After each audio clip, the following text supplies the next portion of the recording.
Saya yakin kalian semua sudah mendengar tentang kasus ini. Meskipun media arus utama yang sama yang menjadikan Black Lives Matter sebagai gerakan budaya setelah kematian satu orang kulit hitam. Tapi karena itu sesuai dengan narasi mereka, itu mendukung narasi politik mereka. Itu adalah gerakan politik, itu adalah poin politik yang mereka dukung. Mereka mengubahnya menjadi gerakan budaya. Orang-orang dari seluruh dunia berlutut, saya juga ikut berlutut. Saya ingat karena saya belum memahami pro dan kontra dari hal itu. Saya masih dalam masa transisi dari tahap liberal kiri saya ke tahap yang lebih masuk akal. Jadi saya pikir ya Black Lives Matter, tapi saya juga melihat bahwa semua nyawa itu penting. Tapi oke, kalau kamu ingin saya mengatakan Black Lives Matter karena kamu merasa orang kulit hitam diperlakukan tidak adil, tentu saya akan mengakuinya. Meskipun saya tidak pernah terlibat dalam perang ras atau perang budaya ini, saya selalu fokus pada Islam. Tapi sekali lagi, kami bekerja, kami berkembang. Jadi, lihatlah ini. Tidak ada satupun berita dari Associated Press, PBS, New York Times, NPR, Wall Street Journal, CNN, Washington Post, Reuters, MSNBC. Tidak ada. Tidak ada satupun berita, teman-teman. Kenapa? Hal yang sama, Irina Zarutska terulang lagi. Tapi kali ini pelakunya bukan pembunuh kulit hitam seperti kasus Irina. Kali ini seorang pria Sikh. Ini terjadi pada November tahun lalu atau Desember tahun lalu. Tidak ada dari kita yang mendengarnya karena mereka berhasil menutupinya. Karena mereka tahu, mereka tidak ingin para patriot mengetahuinya. Tapi mereka tetap tahu karena ini terjadi dalam skala yang akan mustahil untuk terus disembunyikan. Dan seperti biasa, kita telah menyaksikan itu pada umat muslim. Umat muslim saling mendukung satu sama lain. Saya akan membuat video terpisah tentang salah satu dari dua bersaudara Manchester itu. Yang berbadan lebih besar, salah satu dari mereka telah dinyatakan tidak bersalah. Dan saya juga akan membuat video terperinci tentang itu. Kenapa? Karena ada beberapa muslim di dewan juri. Jadi begitu, fanatisme kesukuan sudah sangat parah. Hanya orang kulit putih yang tidak diperbolehkan bersikap kesukuan. Dan saya khawatir pada hari ketika mereka benar-benar menjadi kesukuan karena Anda tahu, sebenarnya tidak. Mungkin itulah alasan saya melakukan tugas saya sekarang. Saya mengakui itu. Saya memihak orang kulit putih. Oke, saya memihak orang kulit putih. Jadi lihat ini. Wanita ini, ibunya, dia mencoba melindungi dia. Pria ini menikam Henry Nowak saat dia sedang berlari menjauh darinya. Dia mengejarnya, menikam kakinya beberapa kali. Ketika polisi datang, dia berkata, dia menyerangku secara rasial. Dia tidak ditikam. Lalu polisi mempercayainya karena mungkin itu bagian dari pelatihan woke mereka. Mereka mempercayainya. Mereka memborgol Henry Nowak. Henry Nowak di saat-saat terakhirnya berkata, aku tidak bisa bernapas. Mereka tidak memperhatikan sama sekali. Kasihan Henry Nowak, seorang anak muda, pria muda. Lihat, kita sudah melihat apa yang terjadi, tapi dia sendiri tidak pernah tahu. Aku yakin dia pasti berpikir, tapi aku sudah ditusuk. Bisakah aku mendapat bantuan medis? Tolong. Tidak, kami tidak percaya padamu. Kamu sudah ditusuk. Begitu rendahnya standar sekarang. Begitu rendahnya standar yang ada. Dan dia meninggal. Ketidakadilan yang mengerikan. Jadi sejak saat itu, jelas seperti aku katakan, itu terjadi di bulan Desember, tidak ada dari kami yang mendengarnya. Jadi dia sudah dinyatakan bersalah. Jadi orang ini, si pembunuh ini, sudah dinyatakan bersalah. Buktinya sangat kuat. Mereka benar-benar tidak bisa mengelak dari itu. Jadi akan menarik untuk melihat hukuman seperti apa yang akan dia terima. Jadi jangan kaget kalau dia hanya mendapat hukuman ringan seperti 2 tahun atau 3 tahun. Jangan kaget kalau itu terjadi karena kemungkinan itu sangat besar. Tapi kita akan bicarakan itu kalau memang terjadi. Jadi saya menantikan respons dari komunitas Sikh. Dan saya membuat beberapa cuitan. Saya mendesak komunitas Sikh untuk tidak bertindak seperti Muslim. Muslim tidak pernah mengecam mereka. Mereka hanya memberikan 1 atau 2 pernyataan tentang geng-geng grooming, hanya pernyataan yang sangat acuh tak acuh. Dan sejujurnya, saya memikirkan hal ini teman-teman. Lihat, coba pikirkan ini. Saya memikirkan bagaimana jika Muslim, seperti Dewan Muslim Inggris atau Dewan Imam Victoria atau semacamnya di Australia. Bagaimana jika mereka mulai mengeluarkan pernyataan atau tweet setelah setiap insiden? Itu akan kehilangan maknanya karena ini terjadi hampir setiap minggu. Ya, kalau soal Sikh, oke, ini adalah pertama kalinya kita melihat sesuatu seperti ini. Jadi, mereka punya kesempatan yang bagus. Jadi mereka mengeluarkan pernyataan pertama minggu lalu dan mereka bilang, mari kita tunggu putusan juri. Oke, kami akan menghormati hukum, kami akan menghormati hasilnya, dan seterusnya, kami tidak akan tinggal diam. Dan mereka mengecamnya. Jujur saja, mereka mengecamnya. Tapi sekarang setelah dinyatakan bersalah, ini pernyataan mereka. Saya akan membacakannya untuk Anda. Ini pernyataan yang panjang, tapi sangat penting. Karena maaf saya katakan, respons mereka sangat mengecewakan. Setidaknya begitu. Jadi mereka mengatakan bahwa hari ini pengadilan telah menyatakan Vikram Dikwa bersalah atas pembunuhan Henry Nowak. Nowak. Ya, mereka mengejaknya begitu. Tapi sebenarnya Nowak dengan huruf W. Dan ibunya dinyatakan bersalah karena membantu pelaku kejahatan. Hidup Henry secara tragis terputus oleh tindakan gila sesaat dari seseorang yang tidak bisa dimaafkan dengan alasan apapun. Sampai sini pernyataannya bagus. Juri mendengar bukti bahwa insiden tersebut didahului oleh pertengkaran dan tuduhan pelecehan rasial, tetapi pada akhirnya menolak klaim pembelaan diri dari Vikram Dikwa. Jaksa penuntut mengatakan kepada juri bahwa menurut pihak penuntut, insiden tersebut bukan tentang psikisme atau rasisme, melainkan tentang pembunuhan Henry secara melawan hukum. Meskipun demikian, komunitas Sikh yang lebih luas secara tidak dapat diterima telah menghadapi banyak pelecehan dan kebencian selama persidangan karena banyak orang tidak memahami hukum, makna dari kirpan, atau tanggung jawab yang terkait dengannya. Begitu saja. Kamu lihat itu satu kalimat. Ini bukan kalimat yang baik. Kamu mencoba berperan sebagai korban dalam situasi ketika orang dari pihakmu yang berbuat. Sekarang banyak orang, termasuk saya sendiri, kami mengatakan banyak orang memberitahu saya bahwa Robinson membela mereka.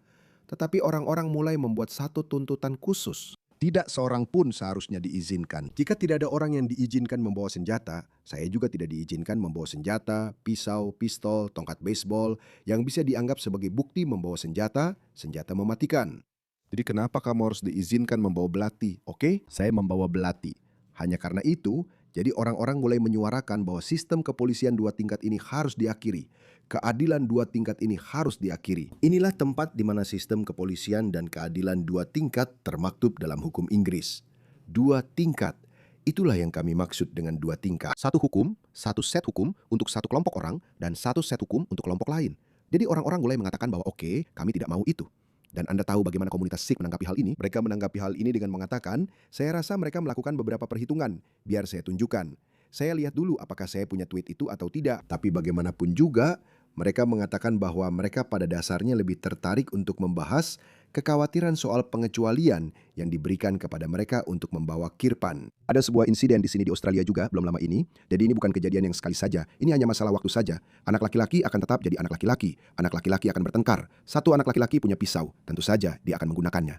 Oke, itulah logika dibalik kenapa kami tidak akan membiarkan orang biasa memiliki senjata karena orang bisa kehilangan kendali. Lihat ini. Ini terjadi pada Mei 2021. Komunitas Sikh marah karena pisau keagamaan dilarang di sekolah-sekolah New South Wales. Oke, sekolah-sekolah melarangnya setelah terjadi penusukan. Siswa di New South Wales akan dilarang membawa pisau ke sekolah. Bukankah itu konyol? Tidak ada anak yang seharusnya diizinkan membawa pisau. Atas dasar agama, setelah seorang remaja ditusuk di barat laut Sydney, seorang anak laki-laki berusia 14 tahun menghadapi tuduhan serius dengan polisi menuduh dia menusuk seorang anak laki-laki berusia 16 tahun dengan pisau keagamaan, kirpan, di Glenwood High School pada tanggal 6 Mei. Jadi hal itu sudah terjadi, itu akan terjadi lagi. Oleh karena itu, semakin banyak seruan untuk melarang kirpan. Tidak ada anak yang seharusnya diizinkan memilikinya. Jadi bagaimana mereka menanggapi? Mereka mengatakan bahwa Anda lebih mungkin tersambar petir daripada ditusuk oleh seorang Sikh yang membawa kirpan. Itu bukan inti yang kami maksud. Kami sedang membicarakan, jadi para patriot dan semua orang lainnya, termasuk saya sendiri, mengatakan tidak ada pengecualian khusus. Pengecualian khusus berarti Anda menciptakan tingkatan keadilan yang berbeda. Itulah maksud kami. Tapi sayangnya, komunitas Sikh lebih tertarik untuk memprotes tuntutan-tuntutan ini. Jadi tindakan petugas polisi yang memborgol korban tepat sebelum dia meninggal tidak membantu dan memberikan kesempatan bagi banyak orang untuk mengkritik polisi. Tapi itu juga secara tidak perlu memicu kebencian di masyarakat. Ayo. Ini bukan saatnya untuk berlagak jadi korban. Sekarang persidangannya sudah selesai. Kami ingin menegaskan dengan sangat jelas bahwa hukum hanya memberikan pembelaan kepada penganut Sikh yang benar-benar taat untuk mengenakan kirpan karena alasan agama.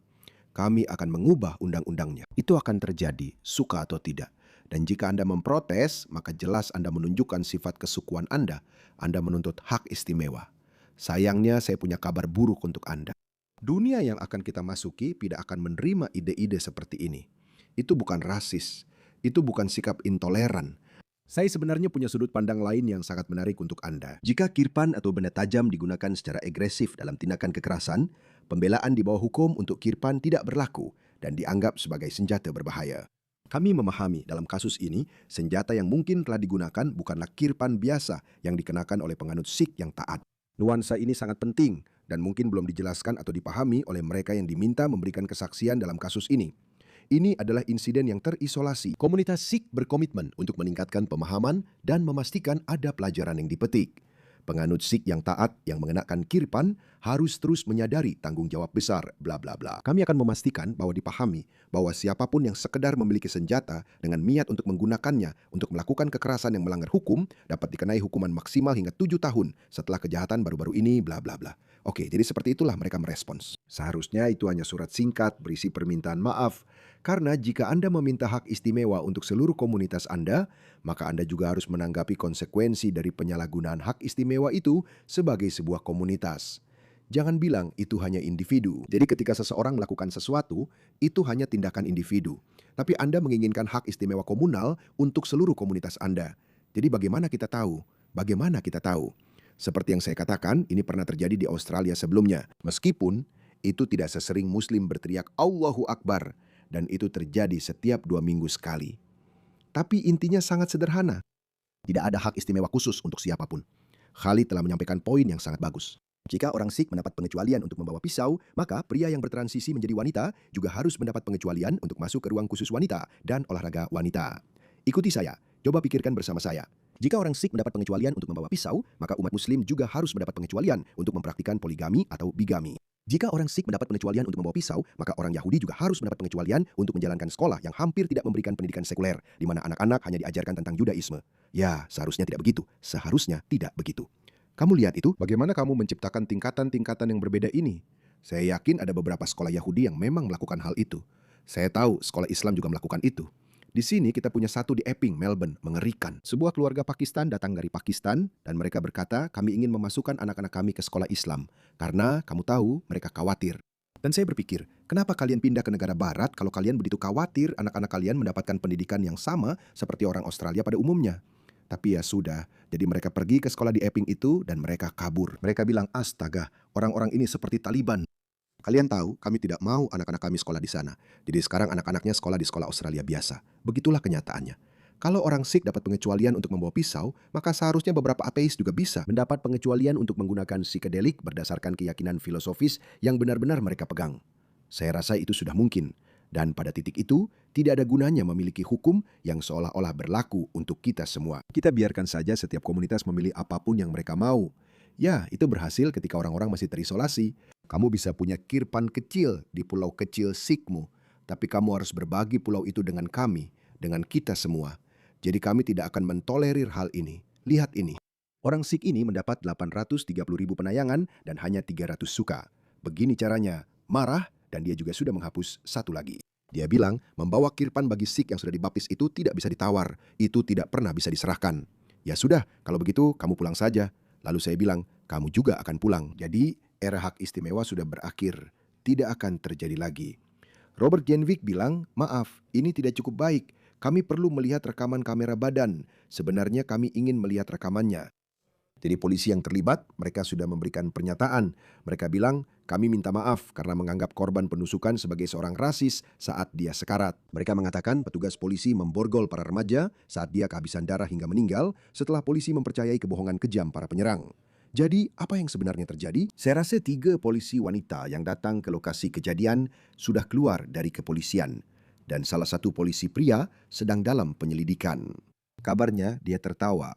Tapi mereka belum merilis rekaman kamera badan. Oke, mereka belum merilisnya karena jelas mereka tahu itu memberatkan. Karena sekarang kita tahu seorang anak laki-laki muda berusia 18 tahun, pria muda, hanya seorang anak laki-laki. Dia masih anak-anak, dia masih bocah, meninggal. Bayangkan, ini adalah dunia yang terbalik.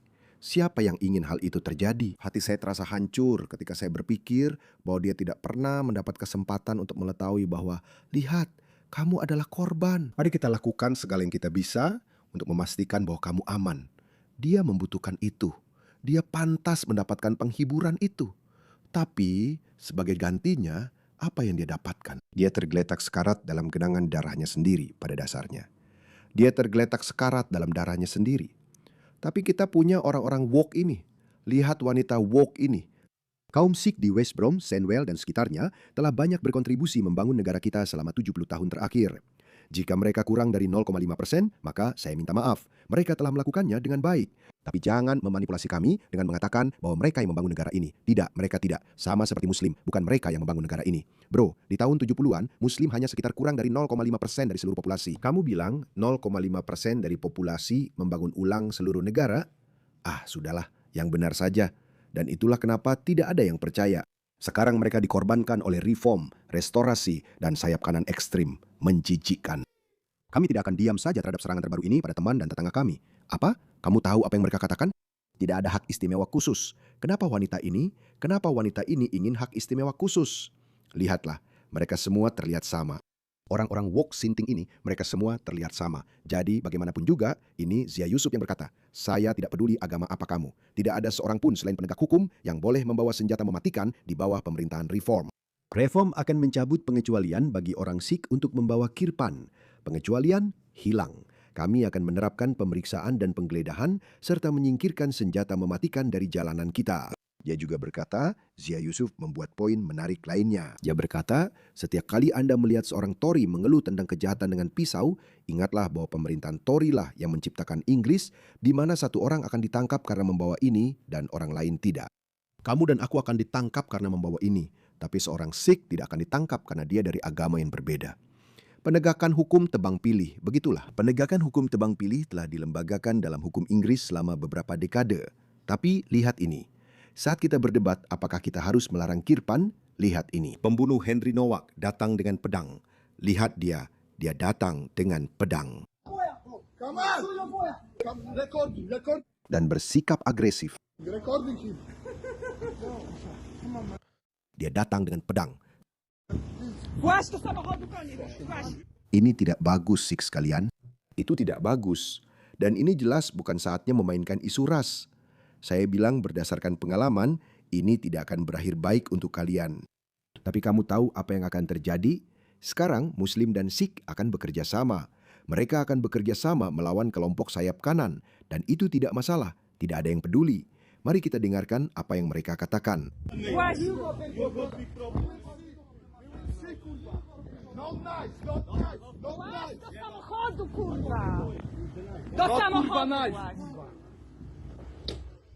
Orang-orang marah. Dan itu memang pantas. Saya juga akan marah. Tidak ada hak istimewa khusus. Kalau kamu mau hak istimewa khusus, silakan pergi dari sini. Sangat sederhana, teman-teman. Kita tidak perlu minta maaf. Saya tidak peduli siapa kamu. Kalau ada orang Jepang datang dan bilang, dalam budaya saya, membawa pedang samurai itu hal biasa. Maaf saja. Saya suka Jepang, tapi lakukan itu di Jepang, bukan di sini. Jadi ada tweet viral lain dari seorang Sikh yang sekarang sudah dia hapus. Saya rasa dia mengeluh tentang rasisme. Jadi saya bilang, inilah alasan seruan untuk deportasi massal semakin meningkat. Teman-teman Sikh, jangan bertindak seperti yang dilakukan Muslim. Kalau tidak, seruan untuk deportasi massal kalian juga akan meningkat. Tapi semua orang pada dasarnya bersifat kesukuan. Saya rasa meminta orang untuk melawan arus, melawan kelompoknya sendiri, itu tugas yang mustahil. Orang tidak bisa melakukannya. Saya tidak akan melakukan itu jika saya tidak menjadi mantan Muslim. Saya rasa saya tidak akan melakukannya. Mungkin saya tidak tahu. Saya tidak mau menyombongkan diri dan bilang saya istimewa. Mungkin saya memang begitu, tapi tidak. Saya rasa saya tidak seistimewa itu, karena saya tetap mendukung tim kriket Pakistan sampai tahun 2021. Meskipun saya mendukung Australia, saya tidak pernah bisa kembali ke Pakistan karena saya membicarakan tentang Islam. Tapi tetap saja, ada sesuatu dalam diri saya yang masih mendukung tim kriket Pakistan. Saya berpikir ada apa ini? Tapi pada tahun 2021 sesuatu terjadi. Mereka mulai mengejek. Orang-orang Pakistan mengejek Australia dan Inggris karena tidak mau ke Pakistan dengan alasan keamanan. Saya bilang, bro, tenang saja. Kalian itu negara dunia ketiga yang kacau. Kalian ingin pemain kriket Australia dan Inggris mempertaruhkan nyawa mereka hanya untuk membuat kalian merasa aman. Kalian itu tidak aman. Mereka mengejek pemain kriket Australia dan Inggris. Saya berpikir, tahu tidak, saya tidak punya kesamaan apapun dengan mereka. Tidak ada. Saya tidak punya kesamaan apapun dengan mereka. Silakan, semoga beruntung. Lakukan apapun yang kalian mau. Tapi saya tidak punya kesamaan apapun dengan kalian. Saya tidak suka kalian. Hal itu harus terjadi agar saya benar-benar memisahkan diri. Tapi menurutmu orang-orang yang memakai pakaian tradisional ini dan mereka bersikeras memakai, kau tahu, pakaian keagamaan mereka dan semacamnya, Menurutmu mereka akan berubah? Mereka tidak akan berubah. Mereka tidak akan berubah. Justru setiap kali kamu bilang, "Hei teman-teman, kita harus bersikap masuk akal," mereka akan merasa diserang dan mereka akan merespons seperti itu. Izinkan saya menunjukkan sebuah tweet dari Narinder Kaur yang merupakan seorang provokator ras yang menjijikan. Wanita ini membuat poin yang sangat bagus, patriot Inggris ini. Dia berkata, "Saya tidak percaya Kirpan harus dilarang hanya karena satu orang Sikh menyalahgunakannya. Kirpan harus dilarang karena kita tidak seharusnya memiliki aturan 2 tingkat atau pengecualian khusus. Itu saja, itu intinya." Karena banyak dari orang Sikh ini mengatakan itu hanya 1 dari sejuta. Anda lebih mungkin tersambar petir daripada diserang oleh orang Sikh yang menggunakan kirpan. Lihat ini, lihat ini. Inilah yang Narinder Kaur sebarkan kepada orang-orang Sikh yang selama bertahun-tahun berdiri bersama orang-orang yang menyerang Muslim karena kalian pikir mereka tidak akan pernah datang untuk kalian. Brigade, kami tidak membenci kalian, hanya Muslim yang tidak disukai. Sikh semua baik-baik saja. Selamat, kalian baru saja menemukan apa yang selama ini coba disampaikan oleh Muslim. Lihat ini jelas seorang provokator ras. Dia adalah seorang wanita Sikh, omong-omong. Kalian tidak pernah diterima. Kalian hanya dijadikan pion untuk menutupi rasisme mereka. Satu insiden tragis dan mengerikan saja sudah membuat topeng itu terlepas. Satu-satunya perlindungan yang dimiliki kaum minoritas adalah satu sama lain. Jadi, tim minoritas. Inilah alasan saya berpikir akan ada aliansi yang terlihat antara kaum kiri, Muslim, dan Sikh yang menurut saya akan menjadi langkah buruk. Mereka tidak akan menang. Satu-satunya perlindungan yang dimiliki kaum minoritas adalah satu sama lain. Dan siapapun yang meminta kalian untuk membantu menargetkan minoritas lain bukanlah teman kalian. Jadi pion akan dikorbankan dan dia hanyalah simbol. Jadi inilah tanggapan saya betapa bodohnya pendapat dari seorang provokator ras yang sangat bodoh. Ini membuktikan bahwa siapapun kalian, entah itu berkulit coklat, hitam, orang Asia atau orang Barat, jika kalian menginginkan hak istimewa, maka era itu sudah berakhir. Ini memang selalu menjadi salah satu tujuannya. Seorang warga Amerika tidak bisa datang ke Australia dan berkata, "Di Amerika kami diizinkan membawa dan menyembunyikan senjata," atau apapun istilahnya. Saya agak suka itu sekarang, karena kita hidup di dunia yang berbeda. Tapi kamu tidak bisa melakukan itu di sini. Kami tidak akan memberikan hak istimewa itu kepada orang Amerika. Kenapa kami harus memberikan hak istimewa itu kepada orang Amerika di Inggris atau Australia? Kenapa? Itu adalah hak konstitusionalnya. Siapa yang memutuskan bahwa hak beragama lebih tinggi daripada hak konstitusional? Itu argumen yang sangat sederhana. Maaf, jika Anda ingin membawa dan menyembunyikan senjata, sembunyikan dan bawa, pergilah ke Amerika. Di negara ini kami memiliki masyarakat yang bebas dari senjata api. Kami akan mengatakan itu kepada orang Amerika. Jangan sampai terjadi.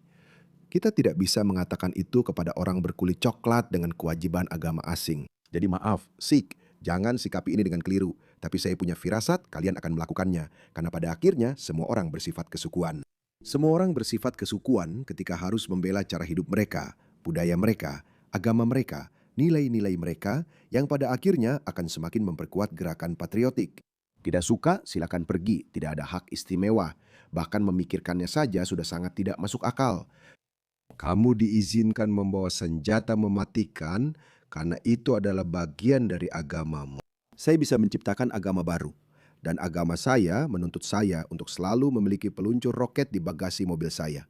Selalu ada dalam penguasaan saya. Apa-apaan ini? Jelas, itu tidak akan diterima. Tapi bagaimana jika kita melakukannya? Beginilah cara R itu. Saya tidak ingin menggunakan kata itu berulang-ulang. Tapi, jadi ya kaum Sikh jangan salah paham. Tapi saya rasa kalian akan salah paham dan itu tidak akan berakhir baik untuk kalian. Kita harus mengakhiri hak istimewa khusus siapapun itu.